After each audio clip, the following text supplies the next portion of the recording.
Hello again, statistics and precalculus. Yesterday we multiplied rational expressions. Today we divide rational expressions. Dividing is not much different than multiplying, but you do have to be a little more careful about the restrictions. So here we go. To divide rational expressions, we're going to start off with how did you divide fractions when you did dividing by fractions. You would take this and you would multiply by the reciprocal. 2/3 times 7 over 1, 14 over 3, done and done. Not so difficult. You can handle it. 7/10 divided by 3/5 is the same as, ooh, that was an interesting thing, 7/10 times 5/3. 7/10 times 5/3. That was interesting too. 7/10 times 5/3. And you can either multiply this out, get it 35 over 30 and reduce that, or you can start and say, ooh, I can do a little reducing right now. Take away 5 from the 10, and there's 1. And now we have 7 over 6. 2 times 3 is 6. Good. Dividing rational expressions. Very similar. You do have to be careful about some of your restrictions. First off, look for factoring. This really is in parentheses. You could treat it as parentheses. It's good to treat it as parentheses. Books are not always consistent about that, but we got this 5 times x minus 1 is what this one is. Looking at this, anything that's in the denominator now, x cannot be 1. We know that for this one and that one. Twice x can't be 1. Now, if we're doing the multiplication, that's the same as x plus 3, x minus 1, times 5 times x minus 1 over 2. Quick look, is there anything in the denominator now that's not a restriction already? We have x can't be 1, we already have that restriction. 2 can never be 0, so that's not a worry. No new restrictions from this. Now we do have an x minus 1 in both the numerator, so we can count numerator and denominator, so we can cancel that for a grand total of 5 times x plus 3 over 2. Final answer, 5 times x plus 3 over 2 with x not equaling 1. Need both those parts. Good. Here we go. Level up. Big heavy duty one. This is the one on page 485. The book uses this as the intro, believe it or not. It's a good challenge. We're on it. This is the intro, but it's going to be the most complicated one that you have. X plus 7 times x plus 7. Here, x times x. Here, multiply to 14, add to 9, x plus 7, x plus 2.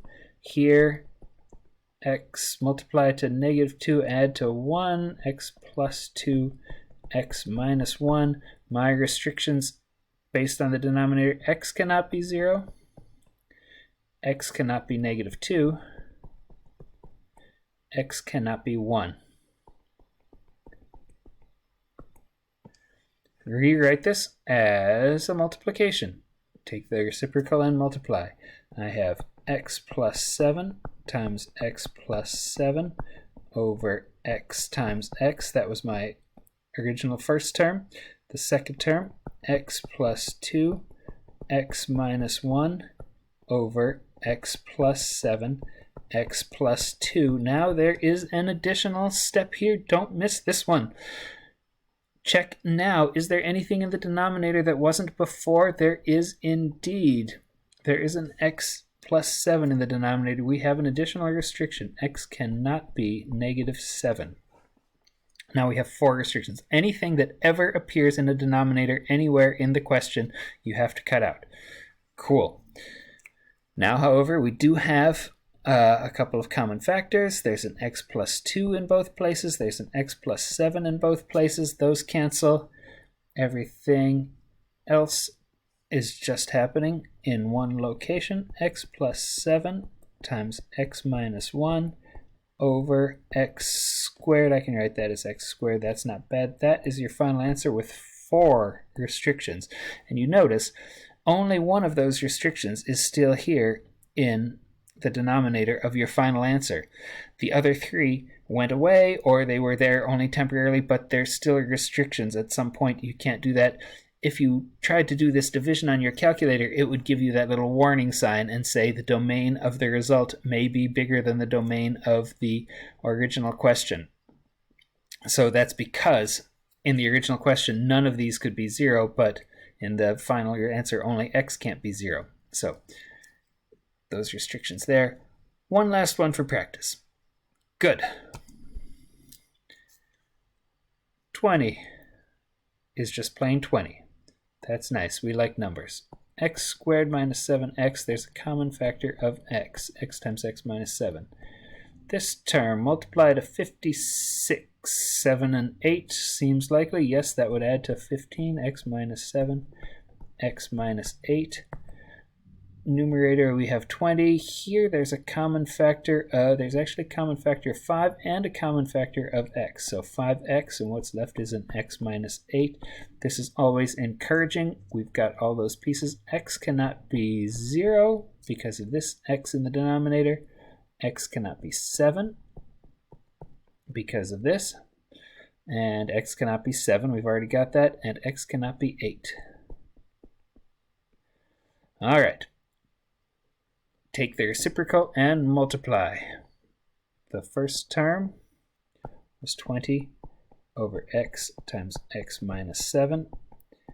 Take the reciprocal and multiply. X minus 7, x minus 8 over 5x times x minus 8. Check. Is there anything in the denominator that wasn't before that we need a new restriction? X cannot be 0. Already have that. X cannot be 7. Already have that. X cannot be 0. Already have that. X cannot be 8. Already have that. So there's no new restriction. And just leaves us to cancel some things. And x minus 7 from the numerator and denominator. And x minus 8 from the numerator and denominator. A 5 from the numerator and denominator, leaving 4 here. And the grand total is 4 over x squared. A much simpler expression, but with 3 restrictions. So there's your final answer. You need the answer, you need the restrictions, you need to enjoy dividing rational expressions. Take care.